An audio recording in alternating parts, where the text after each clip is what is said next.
Permettez-moi tout d'abord de remercier toute l'équipe de l'IREMO pour le formidable travail qui est mené par cet institut depuis plusieurs années au service d'une information de qualité. Il se trouve que je suis abonné à la newsletter depuis une dizaine d'années. En fait, je pense peut-être depuis la création de l'Institut, j'en suis pas sûr. Et comme ancien directeur de l'Institut catholique de la Méditerranée à Marseille, j'avais toujours été attentif à ce qui était proposé par l'IREMO. Merci donc d'autant plus de m'associer aujourd'hui à ce travail, malgré la distance. Car je dois vous dire bonjour, mais au sens de bon matin, d'une certaine manière, puisqu'il est à peine midi là où je me trouve, et je suis bien loin aujourd'hui de la Méditerranée. Pour suivre mon épouse dans sa carrière diplomatique, j'ai en effet quitté Marseille il y a plus de 6 ans, et après Rome, Nairobi et Ottawa, nous vivons depuis 2 mois à Belo Horizonte, au Brésil donc. Loin géographiquement, je ne suis donc peut-être pas le mieux placé pour répondre à cette ambitieuse question que vous voyez affichée sur votre écran. Quel dialogue interreligieux aujourd'hui en Méditerranée? À l'éloignement géographique, j'ajouterai en plus la distance de l'historien, qui est ma formation, l'histoire. Cependant, à mon humble avis, il n'est guère possible d'envisager le dialogue interreligieux en Méditerranée aujourd'hui, sa possibilité également aujourd'hui, sans chercher à comprendre son histoire contemporaine, son histoire récente au moins. Je vous propose donc d'esquisser aujourd'hui un éclairage et non pas une solution qui serait trop prétentieuse à mon humble avis, selon une perspective qui sera donc historique et qui recoupera peut-être la présentation de Florence Javel que vous avez entendue ce matin sur Maurice Bormans. J'espère d'ailleurs que Florence, si elle est encore là, ne m'en voudra pas de reprendre des éléments que nous avons déjà partagés au cours de séminaires précédents consacrés justement à la figure de Maurice Bormans. Mais il faut bien revenir à ce genre de figure, à la figure religieuse du père Bormans, comme à celle de la génération à laquelle il appartenait. Car c'est cette génération qui a été témoin de l'instauration du dialogue interreligieux en Méditerranée et au-delà, au niveau historique, de son instauration, de ses premières avancées comme de ses premières épreuves. Et en tirant le trait et en s'amusant un peu, on pourrait même dire que les figures qui appartiennent à la génération du père Bormans sont les quasi-héros d'une quasi-épopée qui commence quelque part sur les décombres chaotiques de l'après-guerre et qui se déploie poétiquement au sens que le dialogue est façonné autant par le choix des mots que par les faits qui le constituent. En s'amusant donc un peu, je vous propose un exposé en 3 parties, correspondant à 3 grands champs méditerranéens du dialogue interreligieux, des champs qui sont tout aussi épiques, tous aussi épiques les uns que les autres. Le champ fondateur, aussi mythique que pourrait l'être dans nos esprits les 30 glorieuses, en gros de l'après-guerre jusqu'à la fin des années 60. Le moment des épreuves, de la guerre même, aussi intense que l'Iliade du dialogue, de la fin du XXe siècle au début de notre millénaire, et le moment du grand large, aussi nécessaire que vertigineux, le moment de l'Odyssée dans laquelle se trouve le dialogue aujourd'hui, en gros depuis le milieu des années 2000 jusqu'à nos jours. Donc voilà, je vous propose un exposé en 3 parties, un exposé donc qui suivra une trame chronologique et qui nous permettra d'arriver jusqu'à nos enjeux contemporains et de comprendre qu'est-ce que peut être le dialogue aujourd'hui. Prenons donc la période qui correspond à celle des 30 glorieuses, définie par l'économiste français Jean Fourastier. Cette idée m'avait été suggérée justement par Florence Javel lors d'un précédent séminaire. Et cette comparaison entre les 30 glorieuses vécue par la France entre 45 et 75 et le dialogue interreligieux au sens plus large, me paraît loin d'être insignifiante. Car la grille d'analyse proposée par Jean Fourastier permet non seulement de repérer des éléments transformateurs, voire révolutionnaires, mais aussi d'envisager cette période, rétrospectivement au moins, comme un âge d'or, bref, comme une véritable épopée. La correspondance la plus manifeste avec l'expression de Jean Fourastier se place justement au niveau de l'analyse économique, au niveau même donc de l'analyse de Jean Fourastier, les Trente Glorieuses, désignant en effet d'abord une période d'expansion économique en Occident au moins. Or, cette croissance se fonde en grande partie sur une reconstruction économique et une industrialisation favorisée par une immigration économique loin d'être négligeable et pourtant souvent oubliée ou négligée. Ravagés par la guerre et ses bombardements, les pays d'Europe occidentale font en effet appel aux bras nombreux et bon marché des pays d'outre-mer. Les usines anglaises tournent ainsi grâce aux ouvriers provenant des Indes britanniques, des Pakistanais pour la grande majorité, musulmans donc. La puissance renaissante de l'Allemagne se remet en marche grâce aux immigrés en provenance de Turquie. Et les zones industrielles françaises, ce peuple d'immigrants issus de ces colonies d'Afrique du Nord et d'Afrique sahélienne.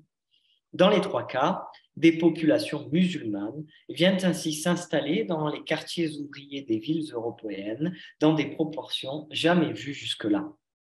Certes, ces dynamiques démographiques soulignent un peu plus la marginalisation économique de la Méditerranée à l'œuvre depuis plusieurs siècles. Mais elles participent aussi du rayonnement d'une certaine culture méditerranéenne de la rencontre. Souvent, ces hommes immigrés, parce qu'il s'agit surtout d'hommes seuls dans un premier temps, viennent grossir des bidonvilles comme en banlieue parisienne ou dans les quartiers nord de Marseille. Dans l'un de ces quartiers, justement, appelé la campagne Picon, pour rappeler son côté champêtre, une sœur blanche d'origine libanaise, sœur Georgina, récupère dans ces années d'après-guerre un wagon de la CNCF pour accueillir les enfants du quartier qui, comme elle, parlent l'arabe. Et le jeudi, pour encadrer des temps récréatifs et d'aide aux devoirs, sœur Georgina organise la venue de lycéens issus du Grand Collège de Provence, tenu par les jésuites dans les quartiers riches sud de Marseille. Des jeunes chrétiens trouvent ainsi dans ces échanges humains, bien qu'asymétriques, la source de leur vocation religieuse, à l'instar de Jean-Marie Mérigou, qui rentre bientôt dans l'ordre des frères prêcheurs, connu sous le nom des frères dominicains.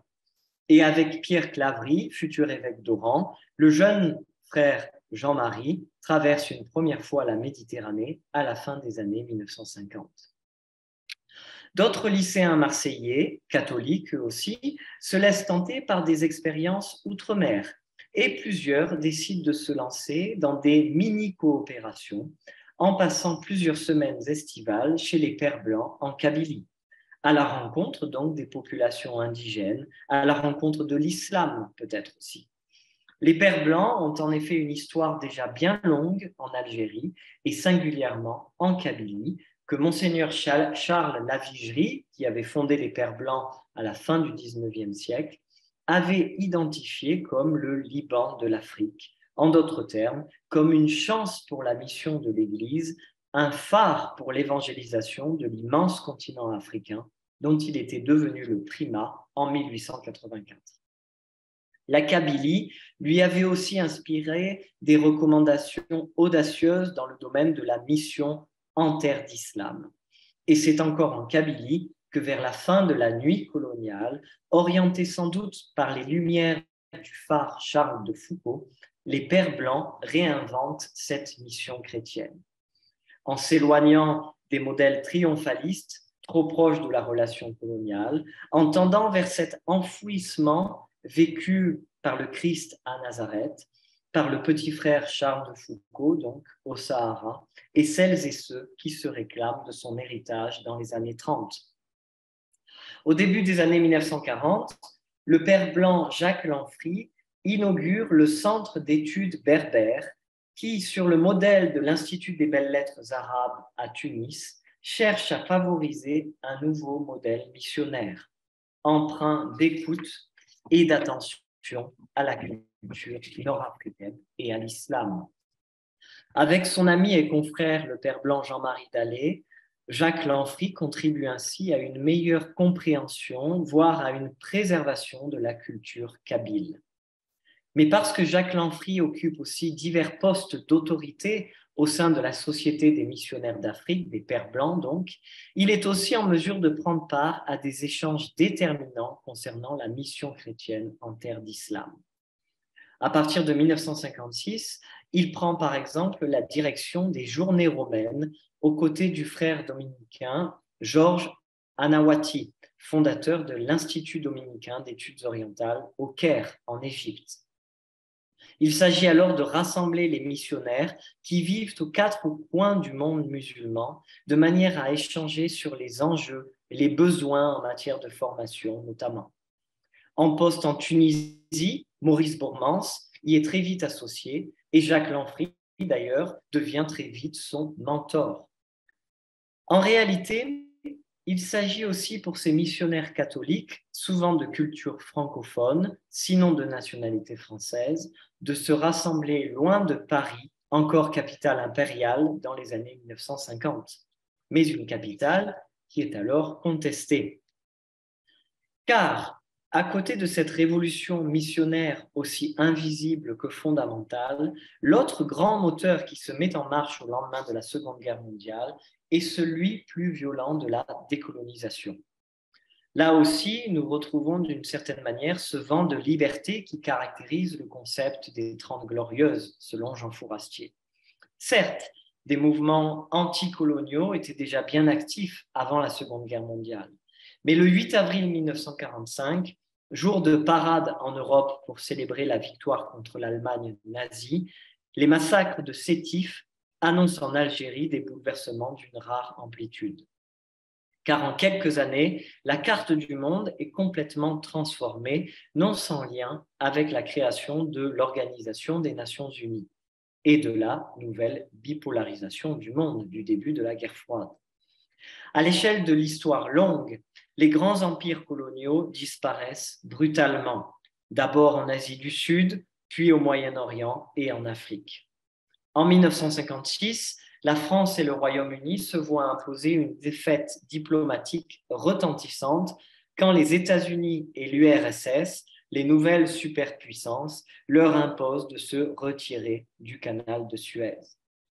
Le président égyptien, Gamal Nasser, devient dès lors le héros d'une décolonisation panarabe qui s'accélère partout, et notamment au Maghreb, où la France doit finalement reconnaître l'indépendance de l'Algérie en 1962. Certains ont vu dans ces guerres de décolonisation des luttes religieuses dans lesquelles des armées chrétiennes faisaient face à des masses islamiques rebelles. Mais cette grille d'analyse doit être nuancée, voire invalidée. D'abord parce que ce sont des idées nationalistes qui motivent les combats, tant colonialistes qu'indépendantistes. Et souvent, c'est le communisme qui est décrié comme la menace du moment et non l'islam. Mais surtout, ces affrontements favorisent aussi des solidarités nouvelles et des expériences inspirantes au niveau interreligieux. Au Proche-Orient, les victimes de la Nakba, la grande catastrophe des Palestiniens en 1948, sont tout aussi bien musulmanes que chrétiennes et sont ainsi forcées de créer des nouveaux liens de solidarité dans les camps des réfugiés en Transjordanie comme au Liban. Au Maghreb, c'est aussi pendant la guerre qu'un jeune soldat français, un certain Christian de Chergé, rencontre Mohamed qui lui sauve la vie. La guerre d'Algérie est une épreuve spirituelle pour bon nombre de jeunes soldats français. Elle l'est aussi pour bon nombre de chrétiens qui cherchent de nouvelles voies de dialogue et de rencontre entre les peuples et les religions qui bordent la mer Méditerranée.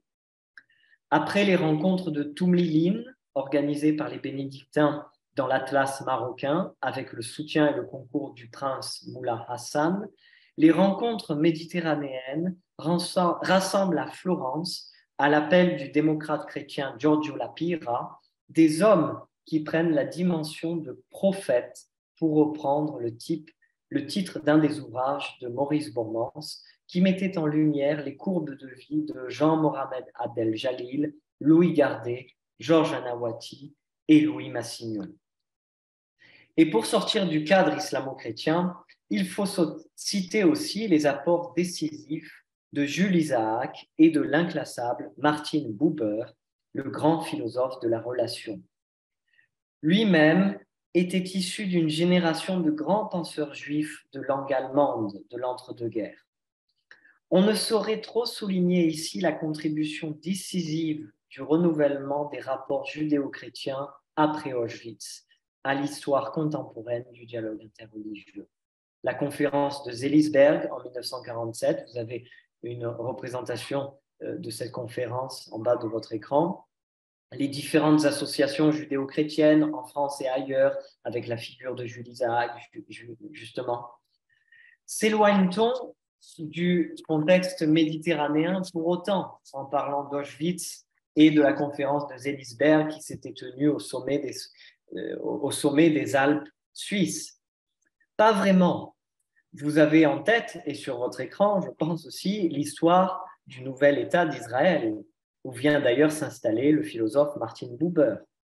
Mais pensez aussi que la crise identitaire d'un Franz Rosenzweig en 1917 s'était cristallisée pendant les combats des Dardanelles et qu'un Walter Benjamin était venu mourir sur les bords de la Méditerranée en 1940, non par romantisme, mais comme un signe phénoménal du croisement nécessaire entre tragique et renaissance.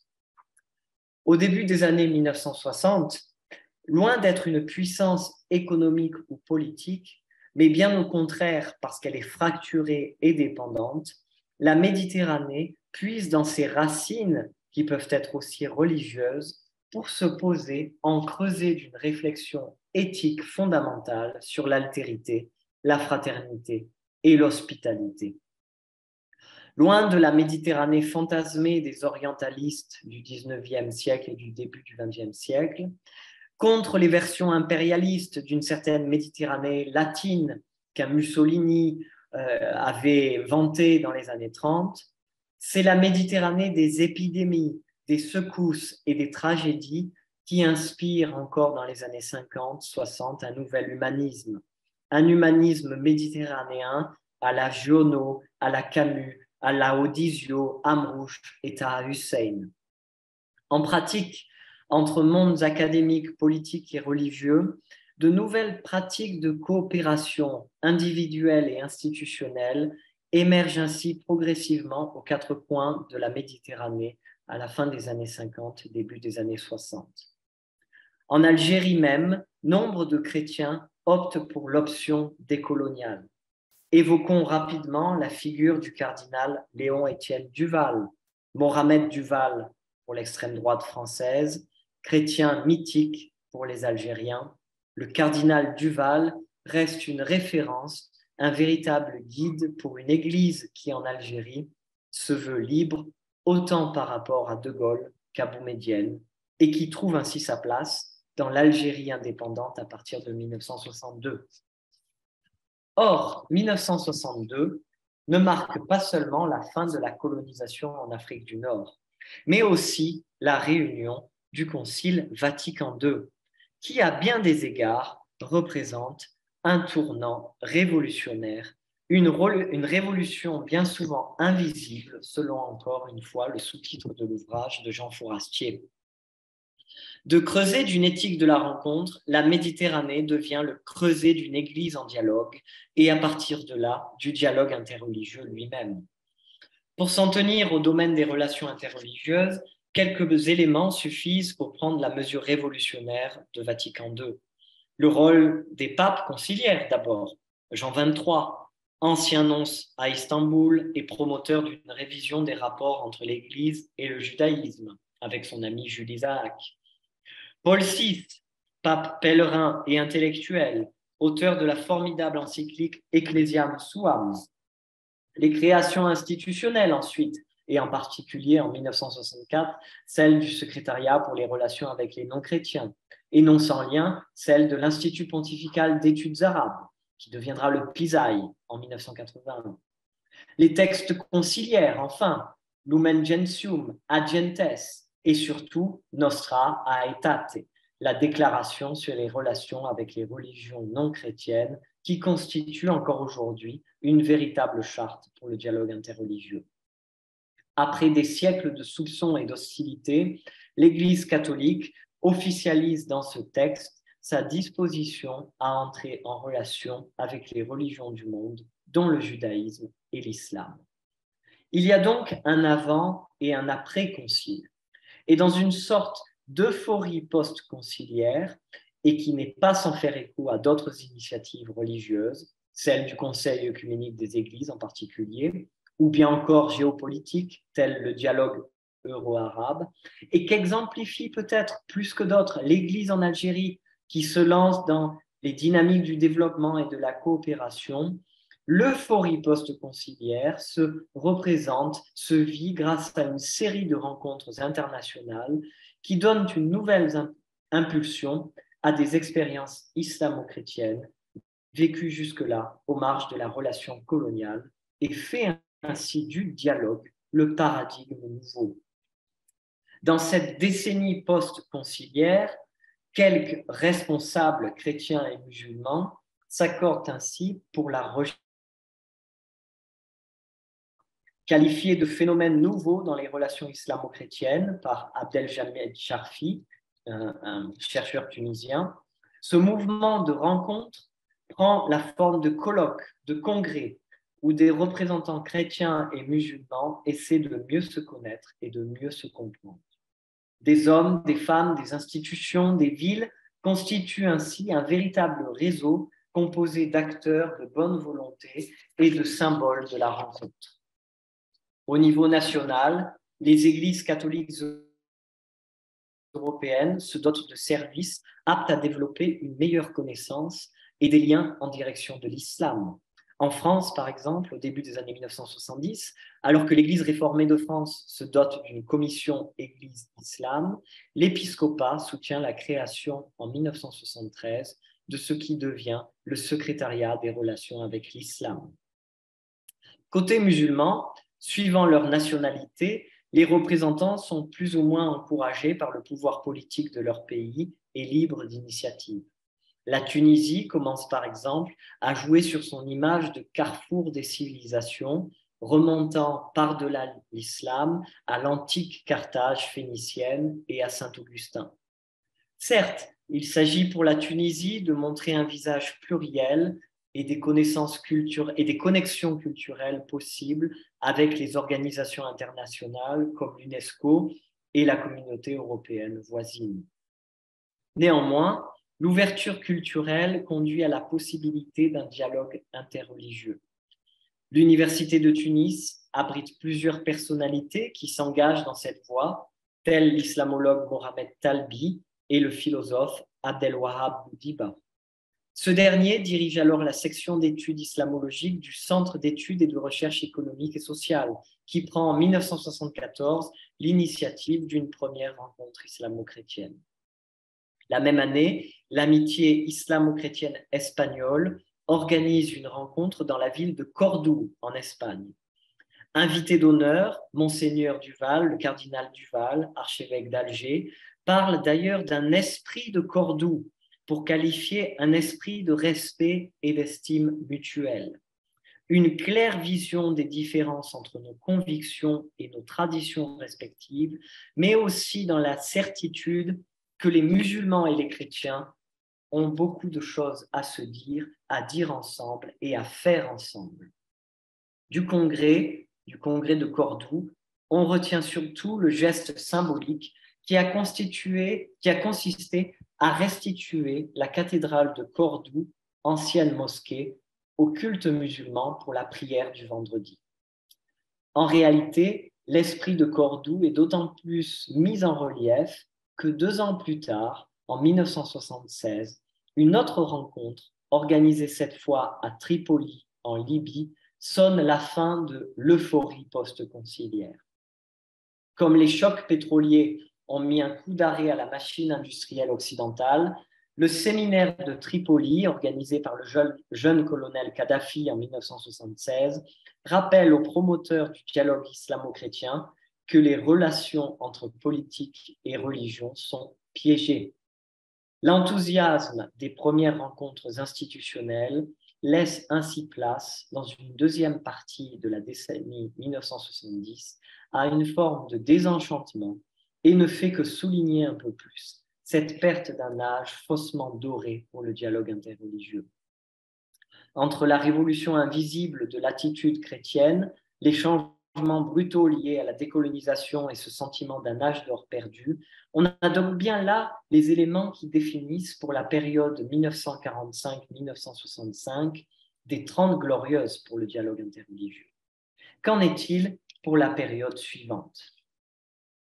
Si l'on suit la chronique médiatique, la période 1975-2005 apparaît bien accidentée pour le dialogue interreligieux.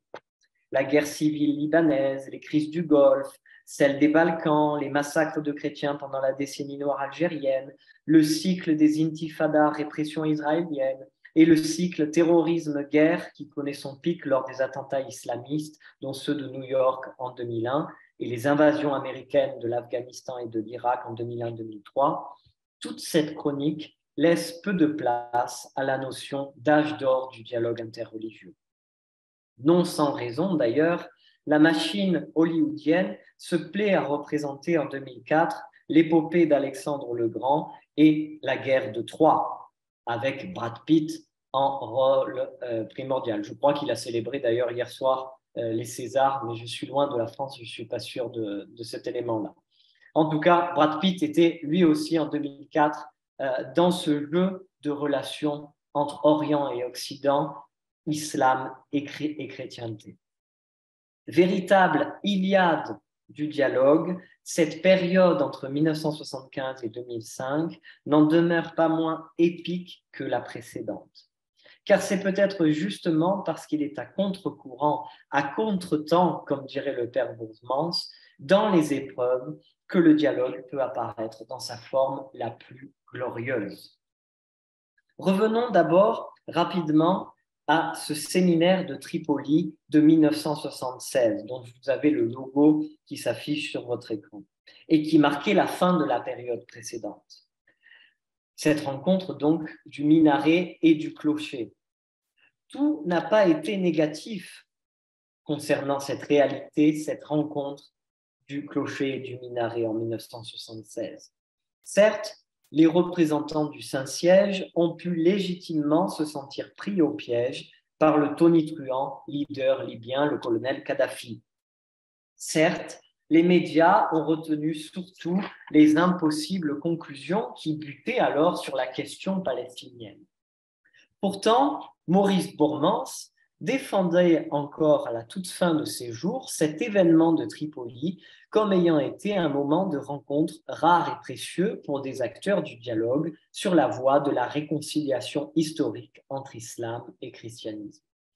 Un autre grand apport de Tripoli réside sans doute aussi dans ses conséquences, en particulier dans le fait d'avoir poussé des acteurs du dialogue islamo-chrétien à emprunter des chemins de traverse plus discrets que des autoroutes bruyantes et médiatisées. Or, ce sont plutôt sur les chemins que se construise le dialogue, des chemins qui sont souvent escarpés, où il faut marcher au rythme de l'humain. Florence le disait peut-être ce matin à propos d'une recension faite par Mohamed Talbi sur les orientations pour un dialogue entre chrétiens et musulmans qui avait été écrite en 1969 par Bourmans.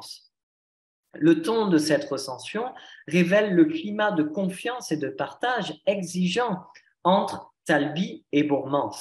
Talbi sait reconnaître chez son interlocuteur les valeurs qu'il habite tout en attirant son attention sur quelques points qu'il faudrait vérifier ou nuancer. Sur les chemins ardus d'une recherche commune et partagée, les deux hommes, Bourmans et Talbi, semblent témoigner d'une réelle complicité stimulante et réciproque. Osons parler d'une amitié. Or, Si ces paires d'hommes sont rares, Bormans et Talby ne sont pas des cas uniques. Car soucieux de rompre avec le dialogue de sourds aux accents trop souvent apologétiques et polémiques qui tendaient à s'établir lors des rencontres entre intellectuels chrétiens et musulmans, un petit groupe d'universitaires chrétiens et musulmans vivant à Tunis décide de lancer au printemps 1977 le GRIC, le groupe de recherche islamo-chrétien, en s'inspirant de l'esprit et des méthodes de travail du groupe des Dombes, connu pour ne pas laisser de côté les points non clarifiés. D'autres initiatives académiques sont prises au Liban, par exemple, dans la tourmente pourtant de la guerre qui commence en 1975. Mais la situation est alarmante dans bien des endroits du monde arabo-musulman. En Algérie, un renouveau du nationalisme qui prend notamment l'aspect d'une politique d'arabisation et de nationalisation de l'éducation crispe la situation générale. En fait, partout, le climat religieux se durcit. Face à la résurgence des doctrines islamiques dans le monde arabe, qui illustre tant la révolution iranienne de 1979 que l'affaire de l'évangile de Barnabé, face aussi à la résurgence religieuse en Israël, aux États-Unis, en Inde, le risque est grand pour le dialogue interreligieux de se transformer en un simple monologue et souvent un monologue chrétien. L'illusion de croire que les mêmes mots peuvent désigner d'emblée les mêmes réalités et d'autre part la méconnaissance des différences essentielles ou leur occultation partielle au profit d'un écuménisme mal compris représente dans les années 1970 et encore aujourd'hui autant de pièges pour un dialogue qui ne peut être qu'exigeant. Or, des ambiguïtés demeurent que l'histoire des années 1970 et les années 1960 vient souligner un peu plus. Peut-on, par exemple, parler de dialogue quand les partenaires tentent de créer un front commun contre un parti tiers? Or, Israël, l'athéisme, l'agnosticisme contemporain apparaissent comme autant d'objets communs de confrontation pour les chrétiens et les musulmans, par exemple. Le dialogue islamo-chrétien est-il voué à être un front uni contre Israël, contre l'athéisme, contre l'agnosticisme? Face à ces ambiguïtés, on peut donc repérer plusieurs orientations historiques.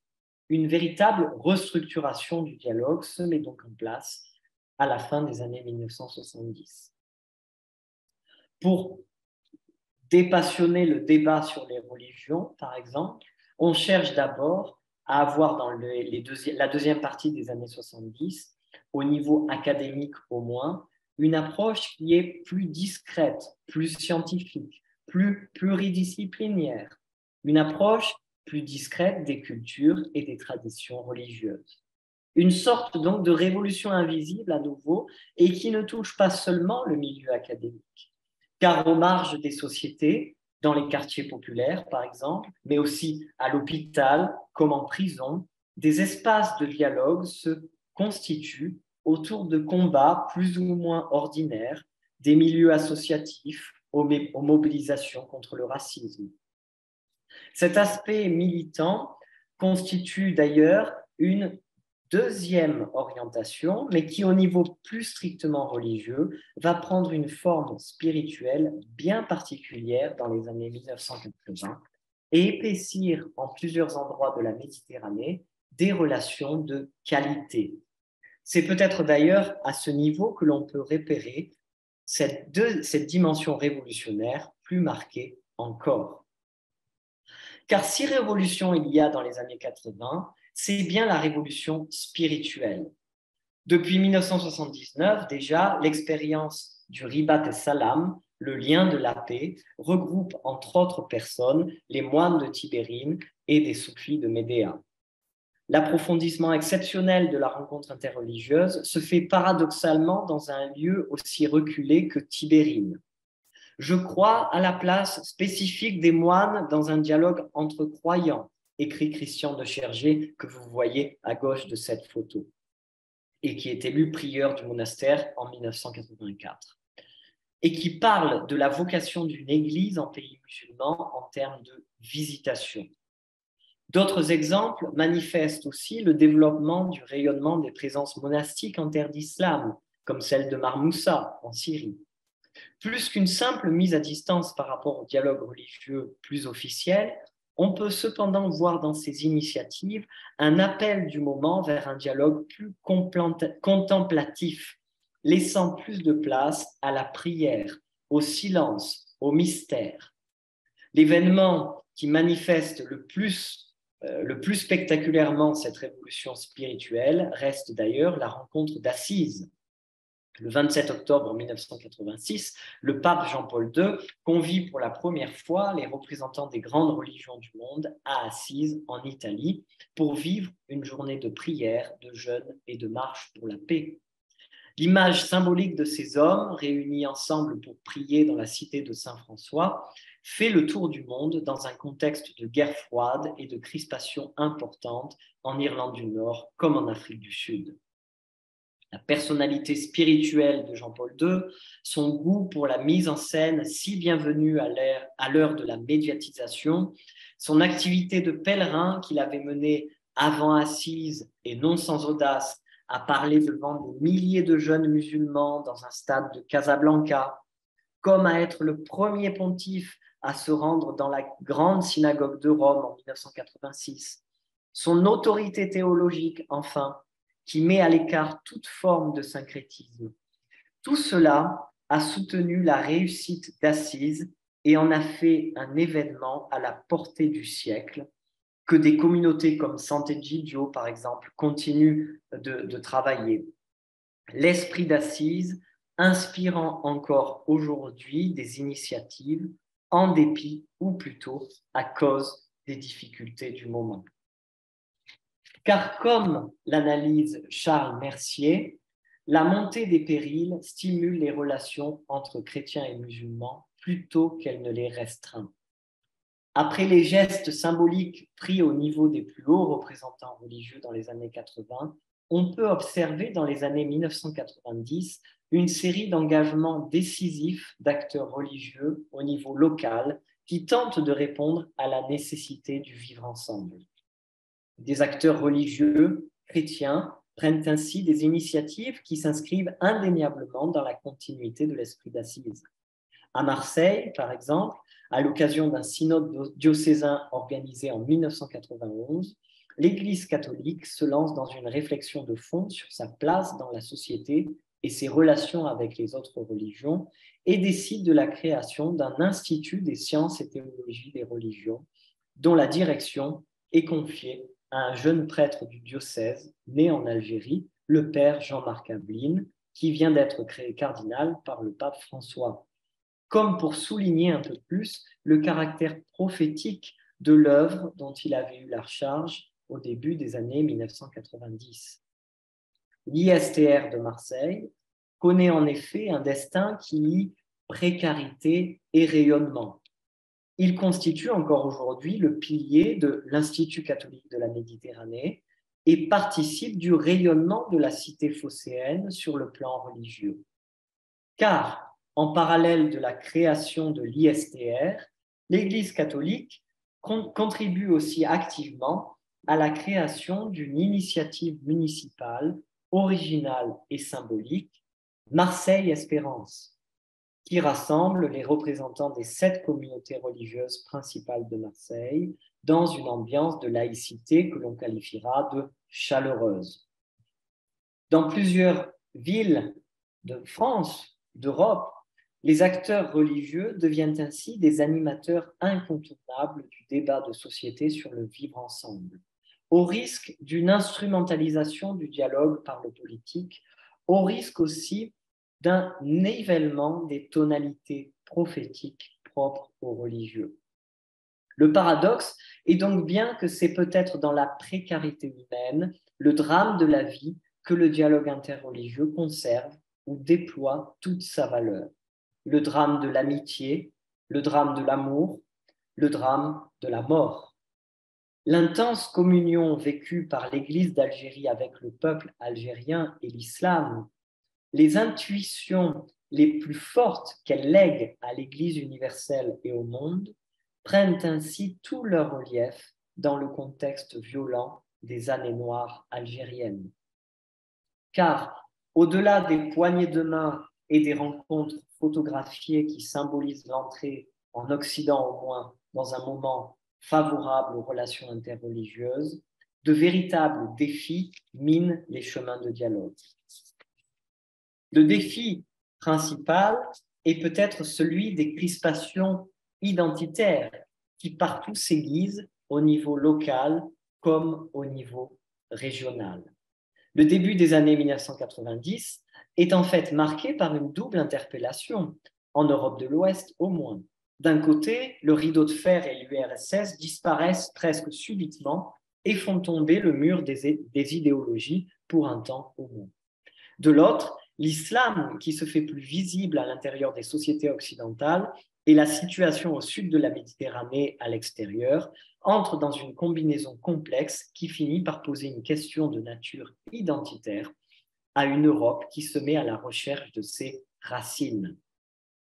En rappelant les exigences d'accueil des étrangers et en s'engageant dans le dialogue interreligieux, des acteurs religieux participent ainsi à une réinitialisation du dialogue interculturel.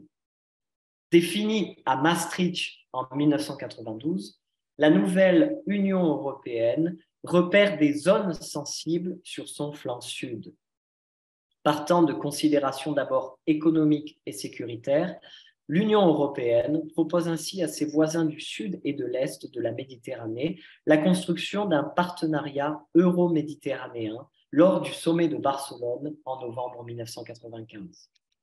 Mais les crises méditerranéennes rappellent aux Européens qu'un tel partenariat ne peut se suffire d'une simple coopération économique. Réinventer la Méditerranée passe donc aussi par la redécouverte d'un patrimoine culturel commun. Des mythes partagés sont ainsi revisités pour pallier au désenchantement. Outre Camus et la littérature du soleil, les crises des années 90 sont l'occasion d'une tentative discutable de réappropriation des mythes communs célébrant le dialogue et la tolérance. La Sicile normande de Roger II, Al-Andalus, mais aussi Saint-Augustin et Averroès sont ainsi célébrés comme autant de ponts culturels. Et à l'ombre de la Bonne Mère, Marseille, qui déjà reine du football, devient princesse du cinéma avec la série Taxi, fête au tournant du millénaire, ses 2600 ans, apparaissant ainsi comme un laboratoire interculturel et interreligieux aussi précieux que précaire. Précaire car en proie au trafic de drogue, d'armes, d'êtres humains et aux échos des conflits d'outre-mer. Précaire donc car justement à contretemps de cette atmosphère de guerre des civilisations qui hante les années de la mondialisation américaine. Théorisée par l'Américain Samuel Huntington au début des années 90, cette guerre des civilisations apparaît d'autant plus visible que les forces radicales islamistes et celles des néoconservateurs américains s'opposent spectaculairement aux quatre coins du monde, laissant d'ailleurs dans l'ombre des problèmes peut-être bien plus fondamentaux et masquant aussi le courant de fond qui bouleverse l'ensemble des sociétés du globe, à savoir la sécularisation. Pris dans la tourmente médiatico-politique, les acteurs religieux favorables à la paix sont contraints à rappeler l'importance de relations pacifiées entre chrétiens et musulmans, par exemple. Le 7 mai 2001, alors qu'il est en visite à Damas, le pape Jean-Paul II prononce un discours majeur sur la paix et le pardon entre chrétiens et musulmans dans la cour de la grande mosquée des Omeyyades. D'autres voient poindre le piège d'une nouvelle instrumentalisation politique du religieux, notamment dans les pays arabo-musulmans. En octobre 2001, lors d'une nouvelle rencontre d'Assise, Michel Sabah, alors patriarche latin de Terre Sainte, affirme que les pouvoirs laïques doivent prendre garde de ne pas utiliser les religions dans leur calcul de domination, car le détournement de la religion peut leur échapper, soit en se dirigeant vers l'extrémisme et le fanatisme donnant lieu au terrorisme, soit vers une exploitation de la démocratie qui permettrait à l'extrémisme religieux d'accéder au pouvoir par les moyens démocratiques et de la transformer ensuite en dictature. Parole quasi prophétique, 10 ans avant la chute de Ben Ali et Moubarak et l'élection des représentants islamistes, justement. Car progressivement, le sens des mots échappe aux politiques arabes et méditerranéennes de l'Occident, et singulièrement de l'Union européenne, qui en 2004 s'élargit à Malte et à Chypre, deux États minuscules géographiquement, mais ô combien symboliques historiquement. En 2004, l'UE lance sa politique de voisinage, faisant ainsi référence à une altérité, certes proche, mais difficilement surmontable. Pourtant, dès 2004, un rapport des sages sur le dialogue des peuples et des cultures souligne les ambiguïtés de la notion de dialogue des cultures. Comme le choc des cultures, le dialogue des cultures essentialise les cultures, ce qui revient à distinguer, voire opposer des blocs. Le rapport des sages en appelle à une définition du dialogue des peuples et des cultures en Méditerranée. L'éducation, les médias, les arts sont autant de canaux identifiés comme vecteurs potentiels d'une civilité commune, attentive aux différences et respectueuse des originalités, porteuse d'un vouloir vivre ensemble. Dans le même temps, le travail des sages souligne l'importance de la dimension religieuse du dialogue méditerranéen et pose les jalons de la fondation euro-méditerranéenne Anna Lindh pour le dialogue entre les cultures, officiellement lancée en 2005. La dimension religieuse du dialogue méditerranéen semble donc reconnue comme essentielle, sans pour autant se dissoudre dans la dimension culturelle du dialogue méditerranéen. Et cette reconnaissance n'est pas le moindre apport de cette période. Mais le dialogue interreligieux n'en reste pas moins marqué par les mêmes ambiguïtés. Le dialogue interreligieux n'est-il, par exemple, que la face religieuse d'une tolérance néolibérale dans laquelle tout se vaut? N'est-il au contraire que le énième visage d'un prosélytisme religieux qui avance masqué? Comment conjuguer alors mission et dialogue, dialogue et annonce? À l'aube du nouveau millénaire, à l'heure de la mondialisation américaine, ces questions reflètent bien les limites du dialogue, mais en illustrant aussi toutes les avancées. Sans parler donc d'âge d'or, une lecture épique des années 1975-2005 n'est peut-être donc pas trop exagérée. Elles annoncent en tout cas un champ tout aussi épique.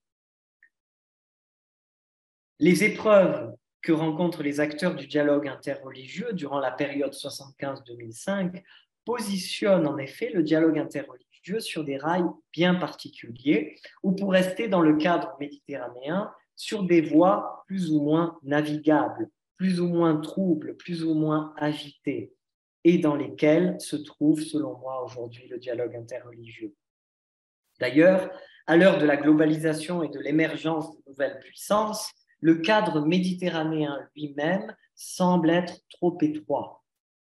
Donc, dans le peu de temps qu'il me reste et le peu d'énergie qu'il vous reste, je crois, j'aimerais dessiner ici, en forme de conclusion, les contours de l'odyssée actuelle du dialogue, ses vagues comme ses ondes, ses écueils comme ses possibilités.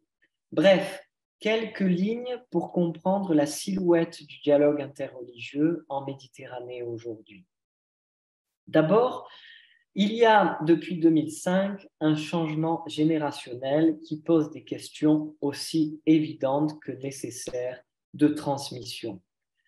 Symboliquement, disparaît en 2005 l'un de ces titans, l'un des promoteurs les plus ardents du dialogue interreligieux, Jean-Paul II.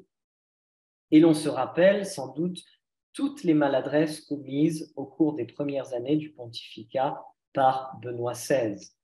De la réduction du Conseil pontifical pour le dialogue interreligieux à un simple département du Conseil pontifical de la culture, au fameux discours de Ratisbonne en 2006, dans lequel le pape s'était hasardé à parler de la violence dans l'islam.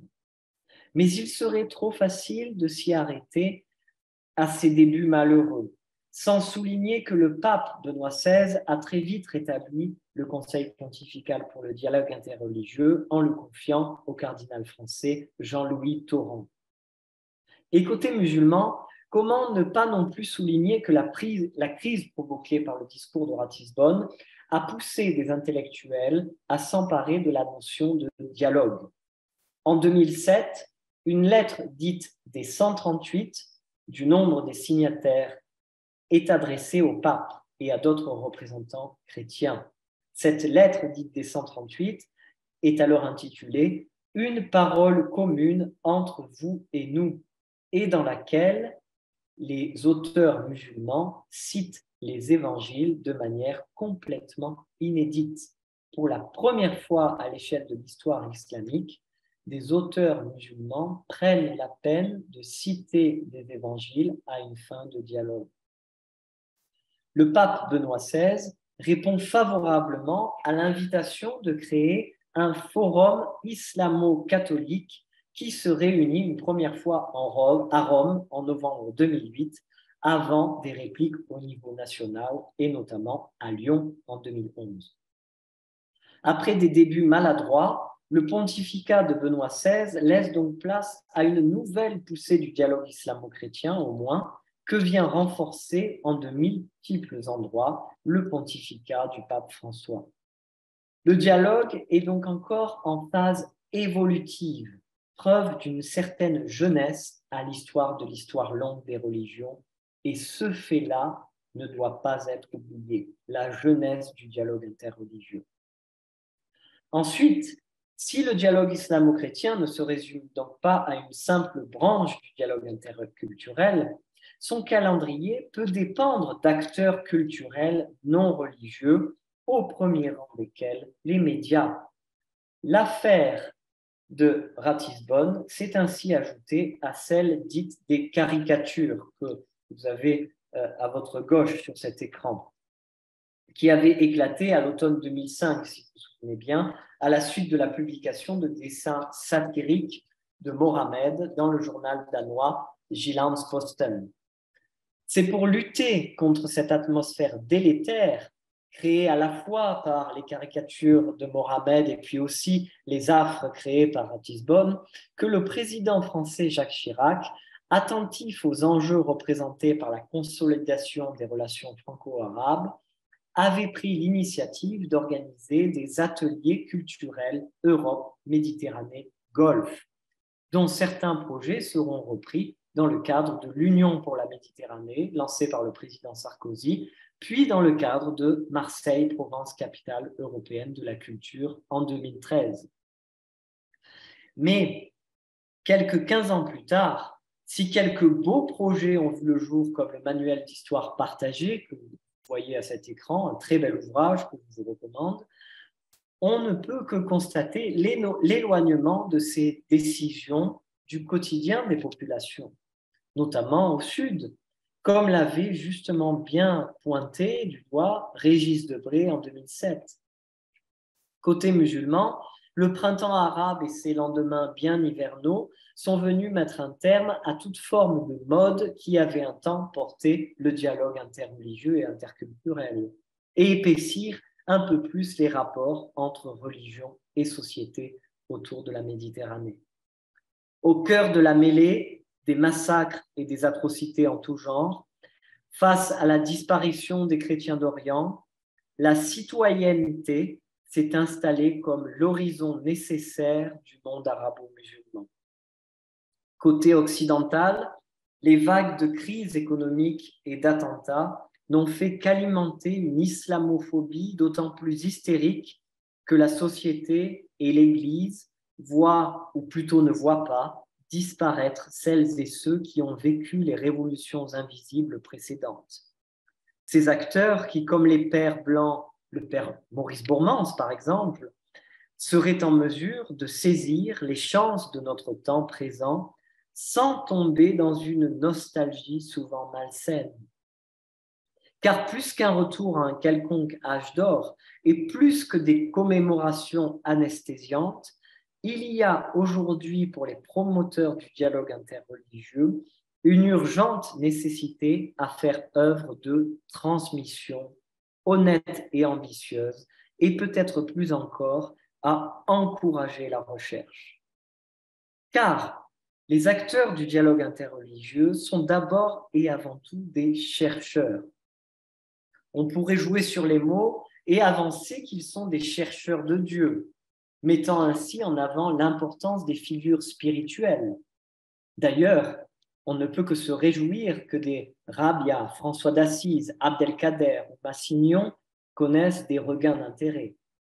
Et il n'est pas faux, selon moi, de voir dans les courants les plus spirituels, que ce soit les franciscains côté chrétien ou les soufis côté musulman, une véritable chance pour le dialogue interreligieux. Néanmoins, ce serait passé trop vite sur l'évolution la plus remarquable, car la figure des acteurs du dialogue interreligieux a bien évolué en 70 ans. De la figure des jeunes missionnaires partis outre-Méditerranée en bateau depuis Marseille dans les années 50, les pères Bourmans, Lanfry, etc., nous sommes passés aux jeunes connectés. Ceux peut-être d'une association comme Coexister, qui envoie chaque année des groupes de jeunes faire un interface tour, des initiatives, un tour du monde des initiatives de dialogue et qui participent aux Journées mondiales de la jeunesse, les JMJ. Les jeunes connectés aussi de la Fondation Adiane, qui depuis 2006 éduque, forme, innove à Beyrouth et ailleurs, mêlant professionnalisme, gestion de projet et relations internationales. Des jeunes donc qui parlent aussi peut-être plus volontiers l'anglais que le français. Et il y a là une évolution fondamentale aussi du dialogue interreligieux. Avec l'évolution des figures religieuses, c'est aussi le sens et la réalité des frontières qui a largement évolué en 70 ans. Évolution des frontières spirituelles, évolution des frontières politiques, bien sûr. Jusqu'en 1962, l'Europe traversait la Méditerranée et s'étendait jusqu'à Tamanrasset. Aujourd'hui, l'Europe sans rivage, vantée par François Pérou dans les années 60, semble un vœu pieux qui s'échoue chaque jour un peu plus sur les plages de l'île italienne de Lampedusa. C'est d'ailleurs pour renouer les fils de la rencontre que l'Institut catholique de la Méditerranée avait lancé à Marseille, dès 2005, le programme Mosaïque pour permettre à des jeunes engagés dans différentes formes de solidarité de confronter leurs expériences de terrain avec des experts et des représentants d'institutions internationales. En 2013, l'ICM lançait sa première masterclass sur la coopération transfrontalière pour permettre à des étudiants européens et méditerranéens de se poser la question du sens de la coopération internationale. Puis en 2016, l'ICM lance le programme Maison de la Sagesse, avec pour ambition de rassembler un petit groupe de chercheurs issus de différentes institutions et de différents centres de recherche du pourtour méditerranéen. Comme le rappelait le cardinal Jean-Marc Aveline en octobre dernier, que vous pouvez voir sur cette image, à l'occasion des 30 ans de l'ISTR de Marseille, cette figure du chercheur est tout à fait nécessaire au devenir du dialogue interreligieux aujourd'hui. Cette figure étant d'ailleurs le meilleur exemple, la figure du chercheur étant d'ailleurs le meilleur exemple du dialogue, car dans une recherche qui est certes un chemin personnel, on avance grâce à la recherche des autres. Une recherche et stimulation réciproque, un véritable dialogue. Toute recherche sur le dialogue se doit donc d'autant plus de suivre ce modèle de stimulation réciproque qui, au passage, et c'est important, cherche la vérité, mais ne la possède pas. Une stimulation réciproque entre disciplines aussi. L'acteur et le chercheur du dialogue sont ainsi nécessairement au croisement de la théologie, des sciences des religions, des sciences sociales et d'une expérience de vie qui mêle pratique et questionnement. Il ne doit pas y avoir, et c'est important, de ségrégation de la théologie pour une saine recherche dans le dialogue interreligieux. Une stimulation aussi entre contextes, à l'image de la nécessité d'écrire une histoire connectée, interdisciplinaire. La recherche ne peut donc être aussi que globale. Les horizons du dialogue interreligieux en Méditerranée apparaissent ainsi très vastes. Depuis plusieurs années maintenant, le dialogue interreligieux en Méditerranée vit au rythme de combats qui lui sont extérieurs, à la Méditerranée. Rien de nouveau, vous me direz, sinon relisez Fernand Braudel. La Méditerranée est aussi ce creuset dans lequel se rencontrent ces au-delà proches. Pour se donner à penser, rappelons que Jean-Paul II était polonais, Anna Lindh était suédoise, la plupart des acteurs mentionnés venaient du nord de la France, le père Bourmans en tête en particulier.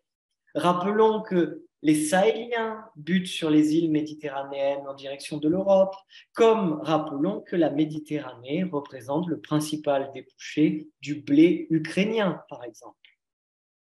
Comme hier, le dialogue en Méditerranée, aujourd'hui, dépend aussi de ces au-delà proches, des conflits qui encerclent le bassin méditerranéen, comme des universités occidentales à Paris, Londres ou Amsterdam, comme des pétrodollars qui sont échangés à Dubaï ou à Riyad. Mais peut-être, plus qu'hier, le dialogue en Méditerranée est appelé à voir ce qui se vit aussi ailleurs, à entrer en dialogue avec les autres creusets du dialogue interreligieux qui peuvent être aussi significatifs et inspirants que pour la Méditerranée. Depuis les années 60 au moins, on l'a dit, les églises chrétiennes se sont équipées de manière à faire ces connexions nécessaires avec d'autres régions du monde. À travers le Conseil pontifical pour le dialogue interreligieux, l'Église catholique s'emploie à ce dur labeur de récolte et de soutien. Les papes successifs se sont d'ailleurs efforcés de convier les représentants des autres religions lors de leurs déplacements internationaux. L'an dernier, le pape François avait même tenu à participer à une rencontre interreligieuse au Kazakhstan, en Asie centrale. Parmi ces prises de position, mentionnons surtout ici la déclaration sur la fraternité universelle signée en 2019 par le pape François et le grand cheikh d'Al-Azhar, Al-Hayateb, à Abu Dhabi, symbole d'une globalisation du processus du dialogue interreligieux. Suivant mon propre itinéraire, j'aimerais évoquer ici le cas de l'Afrique de l'Est, qui, de l'autre côté de l'océan islamique, offre des pratiques africaines et indiennes, aussi anciennes que saisissantes. Le cas du Canada, qui, entre prospérité et immigration, est terre de possibilités et de promesses. Le cas du Brésil, enfin, où le métissage culturel n'est peut-être pas sans lien avec une spiritualité du dialogue. Tels des Ulysses, les acteurs du dialogue en Méditerranée ont tout à apprendre, il me semble, de ces autres contextes qui seraient bien plus que des détours ou des accidents de parcours. L'Afrique rappelle ainsi aux dimensions gigantesques et dynamiques des grandes religions que sont l'islam et le christianisme. N'oublions pas que leur destin échappe en grande partie aujourd'hui aux rives de la Méditerranée et qu'elles appartiennent aux masses religieuses du sud du Sahara comme à celles des mondes indiens. Parmi les grands enjeux du dialogue interreligieux apparaissent donc particulièrement aussi, de manière paradoxale, la nécessité de dialogue interne aux grandes religions, comme celle d'une ouverture nécessaire aux autres formes de spiritualisme spiritualité et aux autres grandes religions qui traditionnellement ne sont pas présentes au bord de la Méditerranée. L'Amérique du Nord, par ailleurs, bouscule le poids des mémoires et des costumes. Comment ne pas voir en effet que les belles images de religieux en habits s'embrassant les uns les autres n'ont pas évité la déflagration libanaise de ces dernières années? L'ont-elles même favorisée, peut-on même se demander? Et d'Amérique du Sud nous viendra peut-être le prochain grand souffle théologique en faveur du dialogue interreligieux. Car au fil de son pèlerinage pontifical qu'il a commencé à Lampedusa il y a tout juste 10 ans et qui le mènera à Marseille en septembre prochain, le pape François, marqué par les questions de justice sociale, les questions indigènes si prégnantes en Amérique du Sud, celles de l'écologie aussi qui sont si importantes pour l'Amazonie présente en Amérique du Sud, le pape François qui vient de cet autre continent déploie progressivement une théologie de la Méditerranée. Car il y a bien quelque chose de si particulier à cette mer qui, trop étroite pour séparer complètement, reste toujours trop profonde pour confondre. Mais de ces multiples chemins en eau trouble, et il y en aurait d'autres bien sûr, le dialogue en Méditerranée ne pourra que rentrer plus sage et aguerri en son Ithaque natal, tenant ainsi ses promesses d'universalité et de vérité. Je vous remercie pour votre attention et votre patience. Oui, bonjour Rémi, donc c'est Florence. Bon, déjà, merci beaucoup pour, voilà, pour cette communication. C'est vrai que je la connaissais en partie. Mais déjà, je trouve que ça répondait avec ce que j'ai pu dire ce matin parce que ça donne un cadre beaucoup plus global et ça permettait de resituer le père Bormans dans un contexte historique. D'ailleurs, j'avais eu des questions ce matin concernant ce contexte et je trouvais que ta communication venait éclairer ce que j'ai pu un peu tant mieux, dire. tant mieux. Voilà. Et puis bon, et puis aussi de voir, on resitue mieux finalement l'œuvre du père Bormans, de voir en quoi il est pionnier, comment il a été acteur. Voilà, j'ai insisté ce matin, il disait lui-même aussi qu'il fallait absolument refaire cette histoire du dialogue islamo-chrétien pour pouvoir le resituer aujourd'hui. Et donc là, je trouvais que c'était une parfaite illustration. Alors par contre, ce qui était curieux, c'est que moi, j'avais plutôt conclu en disant que le père Bormans, avec son expérience et son expertise, qui était très méditerranéenne au départ, parce que c'est sa vie et c'était comme ça, que finalement, il avait, du fait de son contact au Pisaï avec des étudiants du monde entier, qu'il avait pu exporter finalement ce savoir-faire, comment entrer en rencontre avec d'autres cultures. Donc moi, je partais plutôt de la Méditerranée vers les autres régions du monde. Et toi, dans ta conclusion, finalement, tu revenais un peu dans l'autre sens en disant qu'aujourd'hui, le dialogue en Méditerranée aurait besoin de ce dialogue dans les autres régions du monde. Alors, bon, voilà, ça déjà, c'est une première question. Et puis aussi, comment tu envisagerais, enfin, je ne sais pas si tu peux l'envisager, mais quelle serait cette théologie de la Méditerranée du pape François? Est-ce que c'est lié à un dialogue? Est-ce que c'est parce que c'est entre ces deux rives?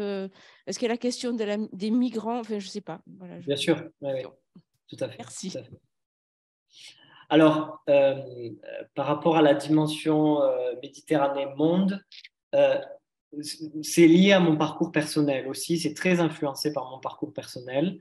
Je n'aurais pas eu cette analyse-là il y a 10 ans, mais c'est parce que j'ai eu la chance de vivre 3 ans à Nairobi, 2 ans au Canada et que je commence à vivre ici au Brésil, que je m'aperçois qu'il y a des développements historiques du dialogue interreligieux qui ne recoupent pas forcément ceux de la Méditerranée et qui mériteraient une certaine approche peut-être parallèle, comparative, je ne sais pas, mais en tout cas, il y a une influence qui mériterait d'être travaillée.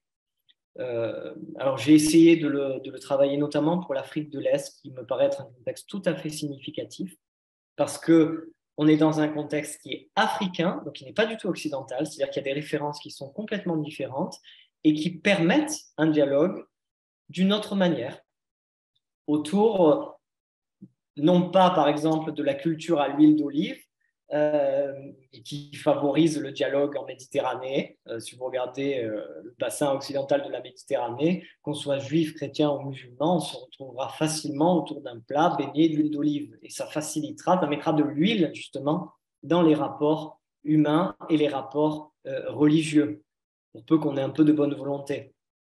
En Afrique, on aura un autre sens de convivialité. On se retrouvera à d'autres occasions, peut-être pas pour un repas, mais pour une autre fête.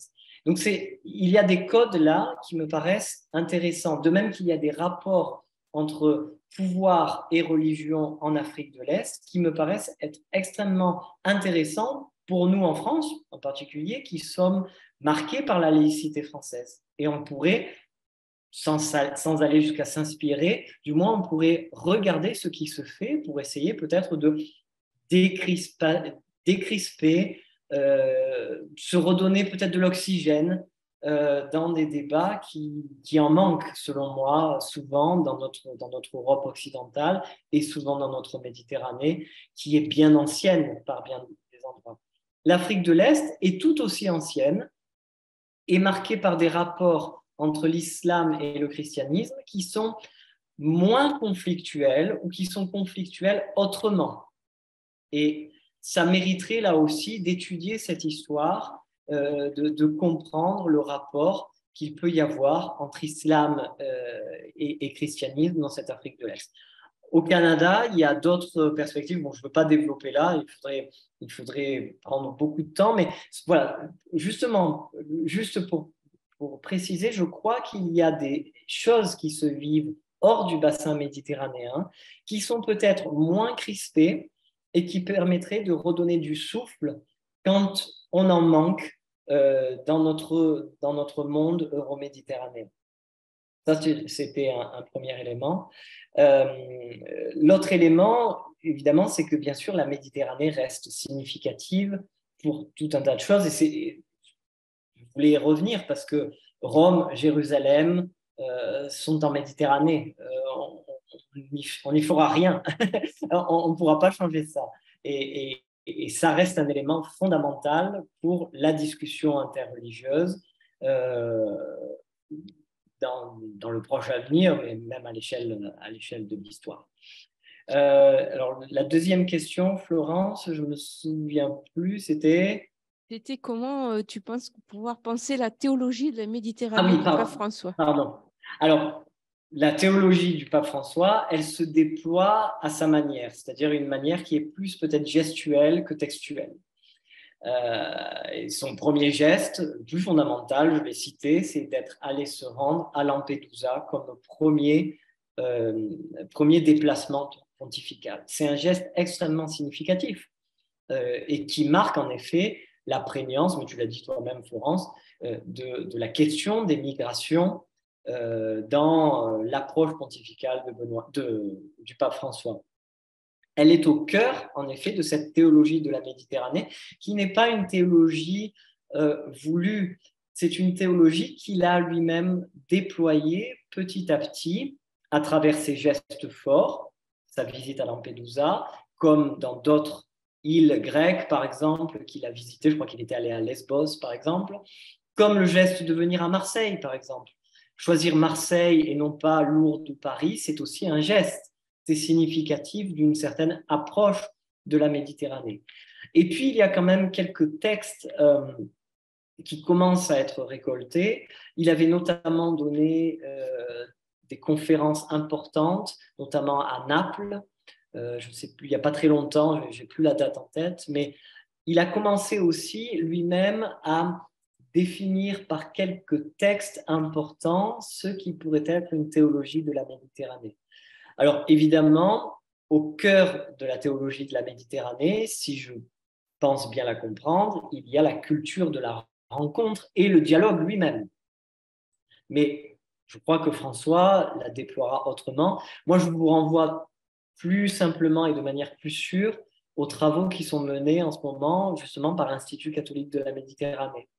Il y a plusieurs personnalités à Marseille qui travaillent justement sur cette théologie de la Méditerranée du pape François.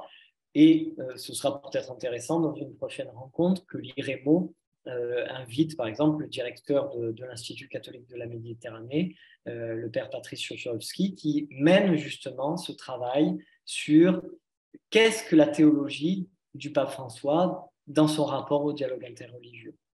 Il y a plusieurs ouvrages d'ailleurs qui sont en train de paraître, et notamment dans la revue Chemin de dialogue, que je vous recommande, qui est la seule revue française, la seule revue de langue française dédiée au dialogue interreligieux et à la théologie des religions. Donc vous avez là une mine de documentation, de savoir sur tout cet aspect de dialogue interreligieux en Méditerranée. Chemin de dialogue. Chemin de dialogue, c'est la revue de l'Institut catholique de la Méditerranée et qui est vraiment la seule au monde, en fait, en langue française, à traiter de ces questions. Après, vous avez d'autres entités. Tu l'as peut-être cité, Florence, le réseau pluriel qui gravite plutôt autour de l'Université catholique de Lyon. Et qui travaille aussi certains aspects qui se recoupent justement avec cette théologie de la Méditerranée qui est en construction. C'est ça qui est intéressant avec le pape François, c'est qu'il n'arrive pas avec une idéologie qu'il aimerait imposer. Non, il arrive avec son propre bagage, que j'ai essayé de mentionner, son bagage sud-américain, qui n'est pas méditerranéen. Et c'est ça qui est intéressant, je trouve, c'est qu'il amène ses propres préoccupations, ses propres considérations, sa propre compréhension, par exemple, de l'importance aujourd'hui du débat nécessaire entre population indigène et Église catholique. Il a fait plusieurs visites. L'an dernier, il était au Canada. J'ai eu la chance d'être au Canada pour vivre cet événement historique. Le pape qui est venu présenter ses excuses pour le tort qui a été fait à toutes les populations indigènes, indiennes, enfin on les appelle indiennes en Europe, mais en fait on ne les appelle pas indiennes au Canada. Donc toutes ces Premières Nations, comme elles sont appelées là-bas, tout le tort qui a été commis dans ce système de résidence obligatoire, d'école obligatoire pour les populations indigènes. Et voilà, le pape François arrive avec ces préoccupations-là qui peuvent enrichir, je pense, un débat en Méditerranée. Le débat sur l'écologie, par exemple, c'est celui le pape Benoît XVI en avait un peu parlé sur l'importance de la création, mais le pape François est celui qui la déploie à travers ses différentes encycliques, ses différents textes. Donc voilà, le pape François, je pense, va laisser une trace importante et apporte un souffle certain, ça c'est évident, dans le dialogue interreligieux. Mais voilà, il est allé à Abu Dhabi, par exemple. Il est allé à Abu Dhabi, il était allé au Caire, bien sûr, il était allé dans différentes villes méditerranéennes, mais c'est à Abu Dhabi que la déclaration sur la fraternité universelle a été signée. Et c'est un fait important. Peut-être il est retourné à Bahreïn, là, récemment, peut-être sur les traces du père Bourbon, justement, qui avait vécu un an à Manama, si je ne me trompe pas, un an ou deux. Voilà, il y a cette attention qui est importante, je trouve, chez le pape François pour donner de l'oxygène, apporter un oxygène nouveau au dialogue qui se vit en Méditerranée. Je vous ai peut-être assommé avec tout ce que... Beaucoup d'informations. Merci beaucoup pour votre exposé très riche. Je pense que on en reste là et on vous remercie encore. Merci à vous et bonne soirée alors. Merci.